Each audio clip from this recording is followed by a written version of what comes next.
You know, the Germans have a word for having your enemy make you dig your own grave. I don't know what the word is, but they probably have one. Welcome, comrades, to the art of cinema.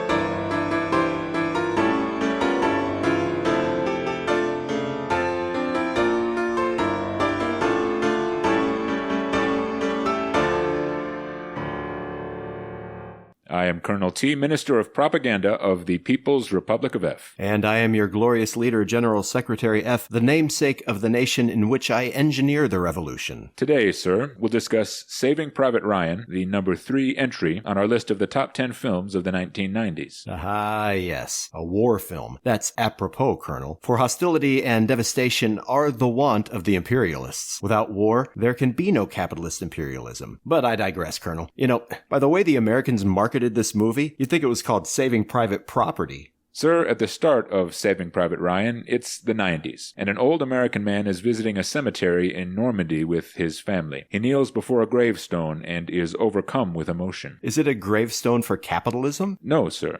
For imperialism? No, sir, it's Tom Hanks's gravestone. I see. So we can read the Tom Hanks character in this movie as an avatar, as the embodiment, as a representation of capitalism, imperialism. In the next scene, we're taken back to 1944, to the invasion of France at Omaha Beach there in Normandy. The American landing craft race towards the shore. In one of them, we find Captain Tom Hanks and some of his fellow soldiers, including Tom Sizemore and Barry Pepper. So here comes the capitalist imperialism in full force. The Americans land on Omaha Beach, and for the next 20 minutes we watch one of the most famous, most violent battle scenes in film history. The German army is fortified on the hills above the beach. They cut the Americans down en masse with machine gun fire, but the few American survivors eventually begin to gather at the base of the hills, where they find cover from the machine gun fire and are able to start taking out the German fortifications. In the end, after terrible losses, the Americans take Omaha Beach and begin to land their enormous army there. We see all this from the perspective of Captain Tom Hanks. I'm not surprised to see the Nazis lose this battle, Colonel. You see, where the soldiery is its strong arm, ideology is the heart of an army, and the glorious leader its head, its mind. Where did that leave the Germans in their Nazi period? Corrupt at heart, for their ideology was fraudulent, where mine is true, and deranged as well, for their leader was not glorious, as I am glorious. So the battle at Omaha Beach is a rare instance in which even I must take the side of the Americans.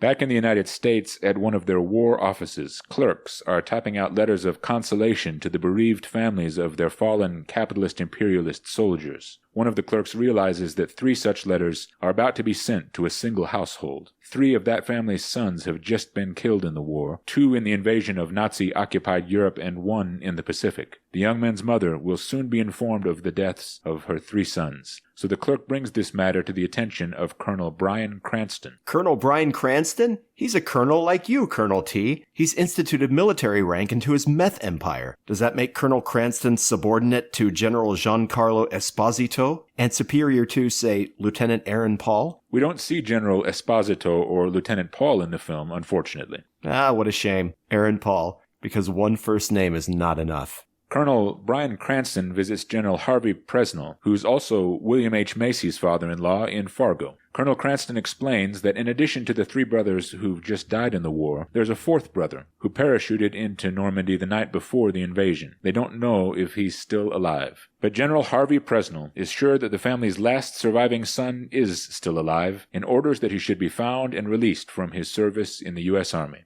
So Captain Tom Hanks is ordered to assemble a squad of soldiers. Their mission is to go inland, find the surviving brother, and escort him back away from the front lines so that he can be sent home to his family. Besides Tom Hanks, who's their commanding officer, the squad is comprised of Tom Sizemore, Barry Pepper, Vin Diesel, Ed Burns, Adam Goldberg, Giovanni Ribisi, and Jeremy Davies. Wow, that's an impressive cast. It's going to take more than a shtickle of adrenochrome to keep that cast going. Yes, sir. Steven Spielberg assembled some of the best young, up-and-coming actors of the mid-90s for these roles. The squad starts walking inland to find and rescue the private in question. Now that the story has been set up, let's start to interpret Saving Private Ryan, Colonel. How should we read the story? What is it teaching us about the revolution? We've established that Tom Hanks represents American capitalist imperialism, and that's always been what Tom Hanks has represented. He's ever since Bosom Buddies, especially in Bosom Buddies. So these other soldiers, perhaps they represent other countries that the Americans have duped into their regressive socio-political scheme. These are the countries that have, unfortunately, allied with the U.S. Together, they form the capitalist-imperialist West, the enemy of the revolution.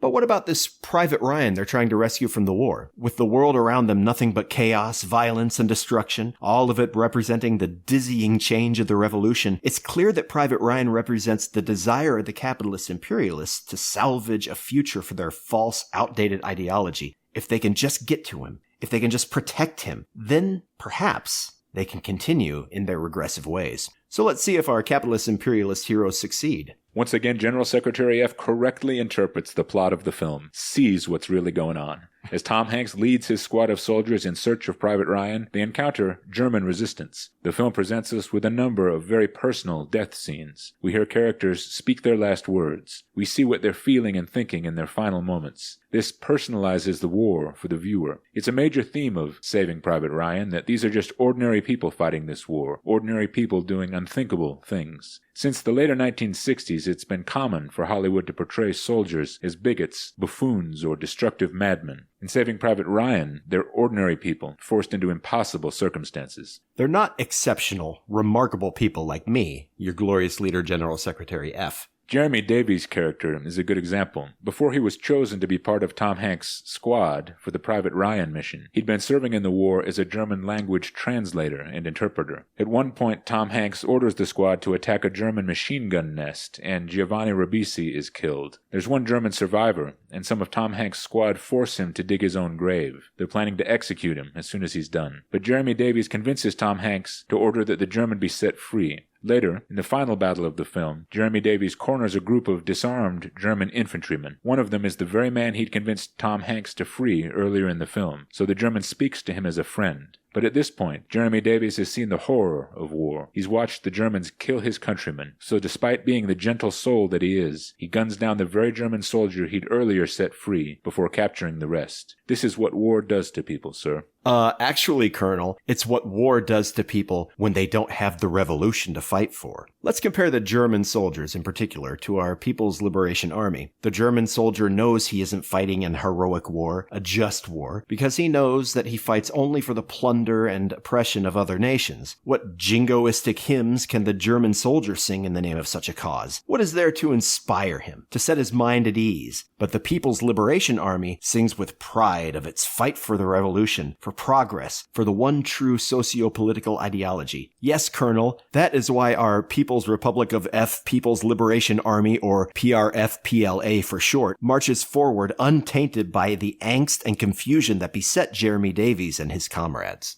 When Tom Hanks and his squad finally track Private Ryan down, it turns out that Private Ryan is in fact Matt Damon. But when Tom Hanks tells Matt Damon that his brothers are dead and that he's got a ticket home, Matt Damon won't take it. He's in a French town fighting to protect a bridge with the only brothers he's got left, and he won't leave until the job is done. So Tom Hanks' squad joins up with Matt Damon's brigade to defend the bridge from a German offensive, and we get the big battle scene at the end of the film. The Americans win and keep the Germans from destroying the bridge. But of the 8 soldiers who set out to rescue Matt Damon, only 2 survive. As Tom Hanks lays dying, he tells Matt Damon, "Earn this. Earn it." Then we see that Matt Damon ages into the old man we saw at the start of the film, kneeling before Tom Hanks' gravestone. He turns to his wife and says, "Tell me I've led a good life. Tell me I'm a good man." He hopes he's paid the debt that all of us owe to those who fought and died to protect us, sir. And I'm sure that Matt Damon is a very valuable worker who's helped produce agricultural or industrial commodities for his nation, I'm sure. But remember the symbolism of the film. Matt Damon represented the future of the capitalist-imperialist system that Tom Hanks and his capitalist-imperialist allies, in their desperation, endeavored to salvage but died trying. Saving Private Ryan is resonant with the hymn of truth and progress then. The triumph of the revolution is a certainty, Colonel. The revolution is a rising tide, an unstoppable force. Stand in its way at your peril, Tom Hanks, lest at any time your enemy say unto you, I have put him to shame, lest at any time you sleep unto death.